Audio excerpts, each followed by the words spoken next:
In this lesson we're going to look at the depth of field for our shot.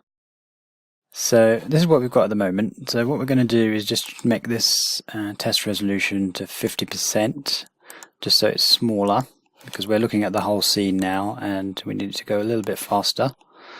So just make sure that's real size. Okay, right, so now what we're going to do is we'll set up the depth of field. So I'm going to go to the camera. Let's just minimize this at the moment, just move it down here. So I'm going to select the camera by clicking on this camera settings button here, or you could go to view camera settings or camera attribute editor. Either way is the same thing. So you get to the shot cam, and then what we're going to do is come down to Arnold. So in the shape node we're going to come down to the Arnold folder here, and then this is where you enable depth of field. Now you can see the main settings are here, and the main one is the focus distance, of course. So what we need to do is we need to measure the distance between our objects, and we can do that easily using the heads-up display.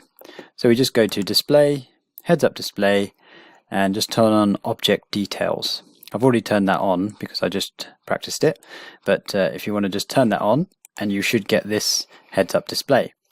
So in this heads-up display you can see the distance from camera attribute here. So if I were to select something, you can see it tells me the distance from the camera, which is pretty handy, and then we can just plug that into the setting.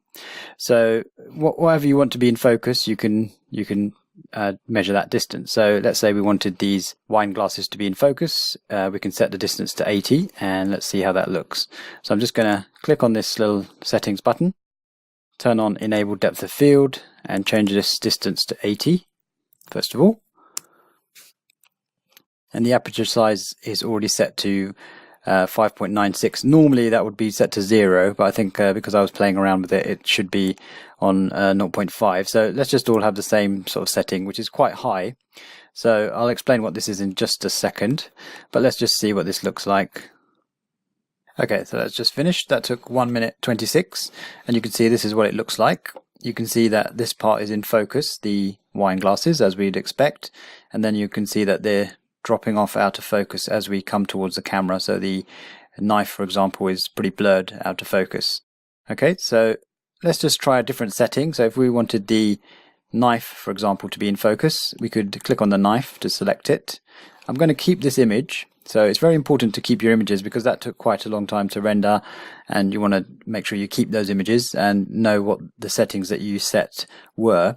So what we can do is we can click this little snapshot button, keep that, and then you can either right click and rename that to remind you of what it is. So I could rename that to distance of 80, or I could put in a comment here. So I think I'll just rename that to distance 80, just so I know what setting that I set.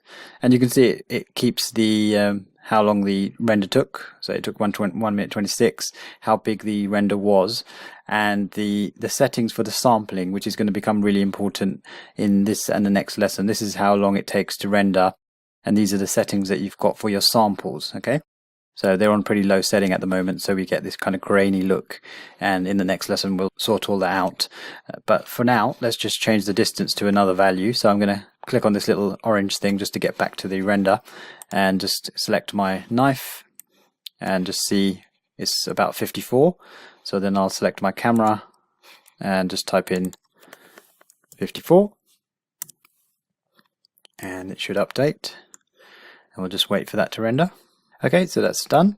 So I'm going to keep that one as well, and I'll just rename that to distance of 54.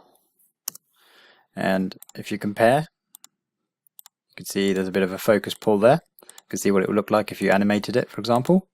You can of course set a key on that and animate it if you wanted to, or you can connect it to a distance node and have it animate based on the distance, so you can have it changing focus. Now you can see that the knife there is in focus and the rest of it is out of focus.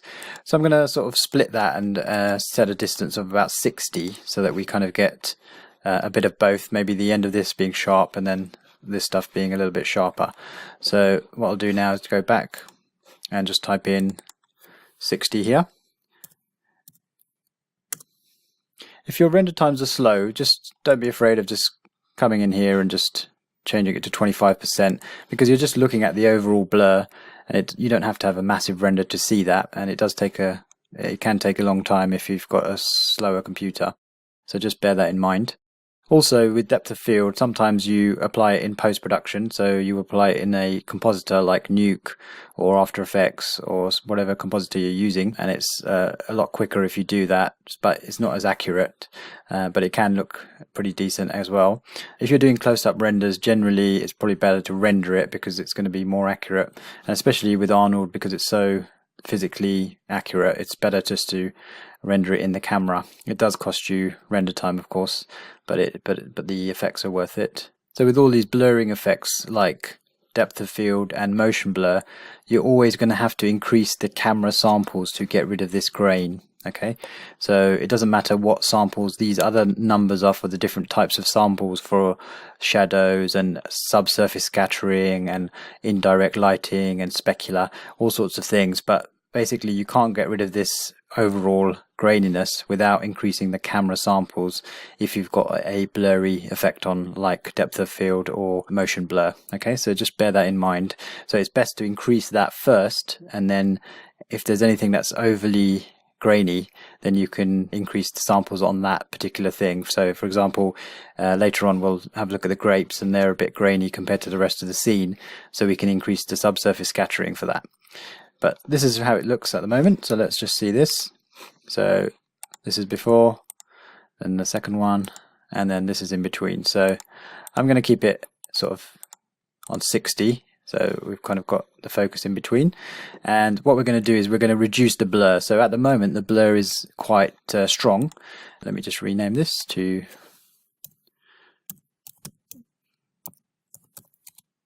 distance of 60. Okay, just so I know. And then what we're going to do is we're going to reduce the blur. So the blur is controlled by the aperture size. So again, select your camera, and in the Arnold section you've got the aperture size, and the aperture size is how big the opening is in the camera. So it's not, normally it's measured in an f-stop, but in this case it's just a number from 0 to 1. Okay, 0 being small and 1 being completely open. Okay, so that's the highest blur value. So 0.5 is pretty blurry. So what we're going to do is see what it looks like if we change that to maybe a lower value of 0.1. It's always good to see the extremes here and see how they look, and then you can sort of split the difference and kind of work your way up. So this is going to be a much more subtle effect. Okay, so that's finished rendering, and let's have a look at the difference. So we've got this and this, quite a big difference there. So you can see it's slightly blurred, but not massively, and it's reduced the blur quite significantly. You can see in the highlights there that it's changing. This piece of cheese, for example. So I think that's a little bit too sharp. So what we'll do is let's just rename this to, I'm just going to call it AP for aperture, and I'm just going to say 0.1. Okay, you can write whatever you want to remind you. You can also write something in here if you want to, and it will keep the settings there if you prefer. By the way, if you want to save these, you can just come up to File and then Save Image. You probably want to save the color corrected one with the gamma correction, or if you want to load it back into Arnold, I would save the original so that it then applies the gamma 2.2. If you save the color corrected one and bring it back in here, it will look really light. So probably don't want to do that. If you want to save it for a specific purpose, like actually using it, you probably want to save an EXR. These two will save JPEGs, so you don't really want to do that. Okay, so this is what we've got now. So I'm going to change it to something in between, like 0.25, and see what that looks like.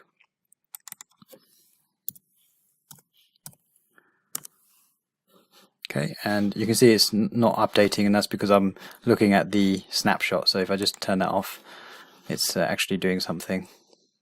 Okay, so that's done. Let's just keep that one as well. So we've got, that's the difference between the previous one and the one we've just done. So that's better, and you can see that we are getting a nice bit of blurring on the back there. That's what I wanted, and we've got a little bit on the foreground as well. Okay, so I want the background to be a bit more out of focus so that the foreground is a bit more of the star of the show. So I'm going to actually just swap out the image to a blurred image that I've created, and you can do that as well if you want to. It depends on what effect you want. I'm going to just blur this a bit more, so I'm just going to grab that image in the image plane. So I'm just going to select, we've already got our camera selected, so we just go to the image plane, click on the folder, and I'm going to choose Sapper Blurred TX and open that up. Okay, and what we want to do is just update the scene, otherwise it won't actually update that. Update full scene.